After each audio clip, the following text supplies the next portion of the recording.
Now let's take a look at this figure 14-17. We're operating a 230 volt motor on a 208 volt supply circuit.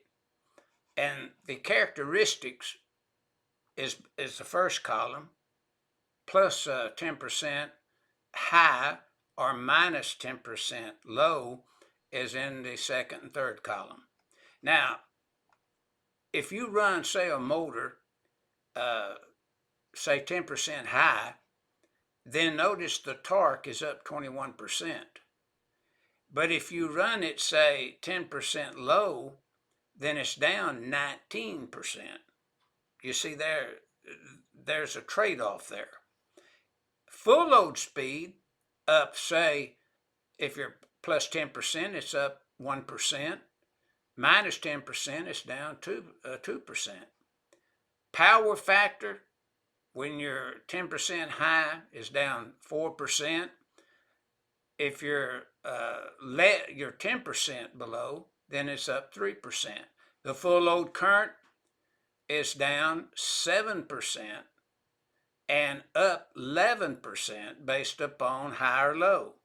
The temperature, now notice it's down 10% if it's plus 10%. In other words, you're high 10%, and it's up 17% if it's 10% low.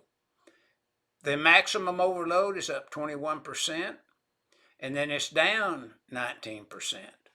The efficiency up 1% and down 2%.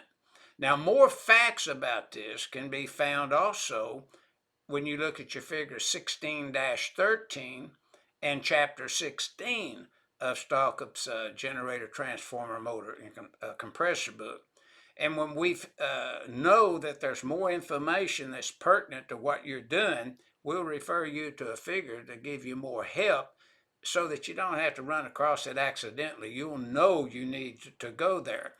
But this is based upon a motor operating 10% high or 10% low of the voltage, and you can see how it operates. In other words, you check this out and see if any of the up or down values would affect you in any way. And that's mainly what you're trying to avoid. And that's what this figure 14-17 is showing you, that you're operating this 230 volt motor on 208 volt, which you can do. But notice the effects you would have, see.